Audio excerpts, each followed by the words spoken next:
Bana mtazamaji wa Mtani TV, mambo vipi? Leo ni siku nyingine ya Oktoba 29.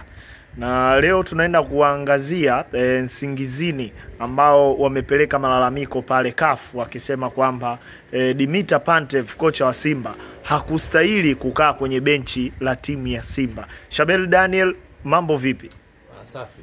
Bana, hizi taarifa umeziona? Taarifa nimeziona. Ni kwamba hawa Nsingizini Hotspurs wao wamepeleka malalamiko yao kwenye kamati ile ya mashindano ya CAF competition ambayo ipo chini kamati ya mashindano ya vilabu barani Afrika kwenye mashindano ya CAF ambayo ipo chini ya Mr. Ahmed Salim, huyu ni Mwarabu. Kwa hiyo wamepeleka malalamiko yao. Ni barua ambayo imeandikwa siku ya jana Oktoba 28. Imepelekwa katika kamati ya mashindano ya CAF, wao wakiwatuhumu Simba kwamba walitumia viongozi kwenye benchi la ufundi ambao hawana sifa za kuiongoza Simba kwenye mashindano ya CAF kwenye zile leseni. Sasa na hapo wamemshtaki kocha mkuu ambaye ni manager au Simba wanamuita ni manager Dimitar Pantev, lakini pia wamewashtaki Simba kuwaweka baadhi ya staff ambao baadhi ya staff members ama technical members wa kikosi cha Simba ambao hawapo kwenye kikosi cha Simba kwa sasa hivi, ambao walikuwepo kwenye utawala wa nyuma ambao wa kocha aliyepita Fadlurahman Davids. Kwa ni malalamiko ambayo yameandikwa kwenye hiyo kamati ya mashindano ya CAF, lakini pia imepata endorsement kutoka kwa rais wa Nsingizini Hotspurs ambaye anafahamika kama Derek Shiba pamoja na management nzima ya Nsingizini Hotspurs. Wamelalamika kwamba Simba wametumia watu ambao wameiongoza timu kwenye hatua hii ya pili ya kufuzu Champions League kwenye makundi, wakiwa na watu ambao sio sahihi na ambao hawana vigezo vya kuiongoza Simba kwenye mashindano ya CAF. Kwani taratibu ziko vipi na sheria zinasemaje? Taratibu za CAF zinajulikana kwa makocha ambao wanapaswa kufundisha kwenye mashindano haya ya CAF. Ni lazima kwa kocha ambaye anatokea nje ya bara la Afrika, ni lazima awe na UEFA Pro License, awe na leseni ya UEFA Pro License.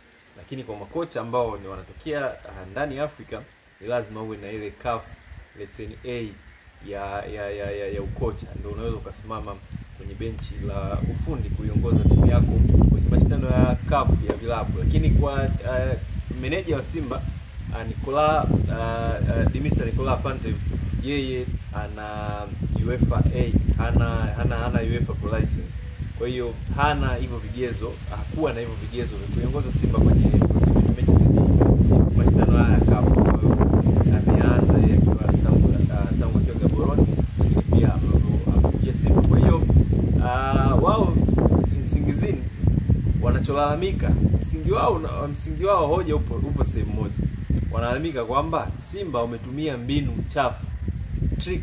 Wameandika kwenye barua yao kwamba wametumia trick ya kupindisha ukweli, kwamba kocha wao najua kocha wao mkuu ni Dimitar Pantev, lakini kwenye makaratasi wametumia trick ya kumtambulisha Dimitar Pantev kocha mkuu kama meneja, kitu ambacho sio kweli, kwa sababu wao wanasema wamemuona anafundisha, amehusika kwenye maandalizi ya mechi zote mbili akifundisha, kuanzia kwenye mazoezi mpaka kwenye kuiongoza timu kwenye mchezo husika. Kwenye mchezo wa kwanza alisimama kwenye benchi na alisimama ili hali kwenye barua yao, yani maelezo kutoka kwenye barua yao kwamba kocha ambaye alitakiwa kusimama Suleimani Matola, amemtaja kwenye ile barua, alikuwa amefungiwa.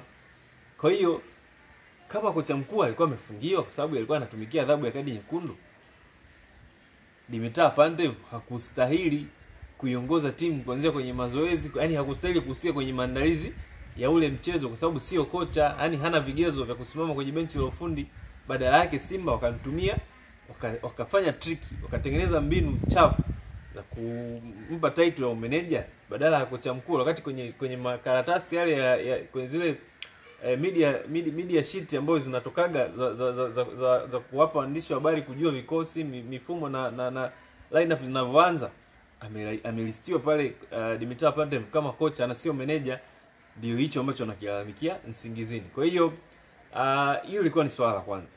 La pili, Nsingizini wanalalamika kwamba kwa nini Simba watumie staff members ama technical bench members ambao kwenye huu mchezo wao dhidi ya Nsingizini ambao hawapo kwenye klabu sasa hivi, wapo kwenye timu nyingine ya Raja, wameshaondoka.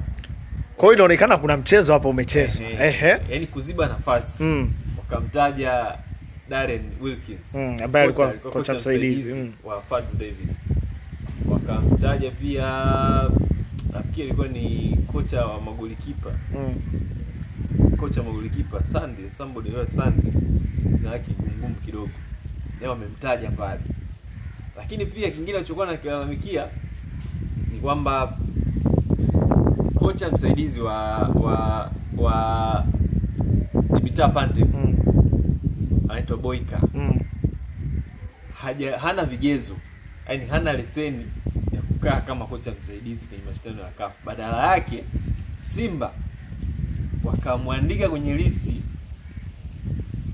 kwamba ni staff wa benchi la ufundi. Yani cheo chake hana cheo kwenye benchi la ufundi. Cheo hakijulikani. Wameandika tu kwamba ni staff wa benchi la ufundi. Yani inawezekana ni kit manager. Inawezekana labda ni huyo ni mtuza vifaa. Inawezekana labda ni mtu mpanga koni pale kwenye benchi la ufundi. Inawezekana ni kocha wa mazoezi.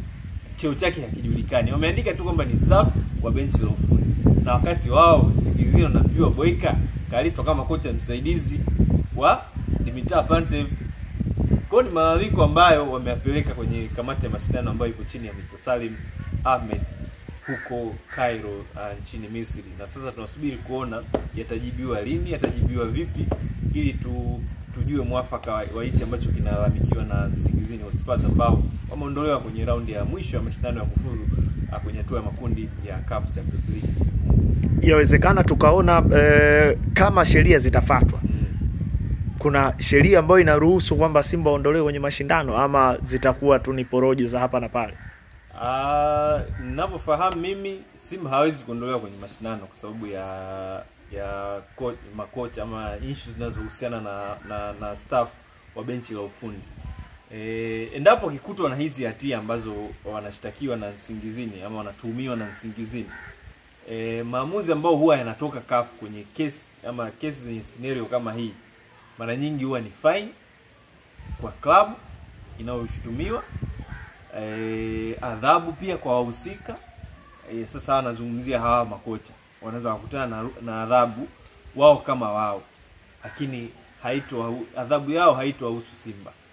Yani haitoathiri ushiriki wa Simba kwenye hatua ya makundi ya CAF Champions League msimu wa 2025 2026. Kwa hiyo kama wakikutwa na hizo hatia ni adhabu kwa makocha, lakini pia Simba wanatakiwa kulipa fine. Watatakiwa kulipa fedha kwa sababu wametumia wahusika ambao hawana vigezo kwenye mashindano ya CAF, lakini ni adhabu ambazo haziwezi kuathiri ushiriki wa Simba kwenye mashindano ya kwenye hatua hii ya makundi. Labda wangekuwa wamemtumia mchezaji ambaye hana vigezo, hapo sawa, adhabu ingewakuta Simba na pengine wangeondolewa kwenye hatua hii na nafasi yao ikachukuliwa na hawa Nsingizini, kama ambavyo iliwahi kutokea zamani ambapo Simba waliwahi kuwashtaki TP Mazembe kama unakumbuka, kwa mchezaji ambaye aliwahi kuja pia kuchezea Simba, Jean Besala Bokungu. Aliwahi kutumika kwenye michezo ya kufuzu, alikutanaga Simba na TP Mazembe. TP alishinda akawa ameenda Simba ile ya Aden Rage, na wanakumbuka mwenyekiti alikuwa Aden Rage. Wakagundua hilo, wakaandika malalamiko yao CAF, na mwisho siku ikawa kweli TP akatoka, Simba akawa ameenda hatua ambayo inafuatia. Kwa hiyo adhabu za timu kutoka kwenye mashindano ya CAF huwa zinahusu zaidi wachezaji kama wamecheza hawana vigezo, lakini kwa viongozi ama makocha mara nyingi huwa adhabu zinawahusu wao kama wao wahusika na hazihusiani na timu kutoka kwenye mashindano kwenye hatua hii ya makundi.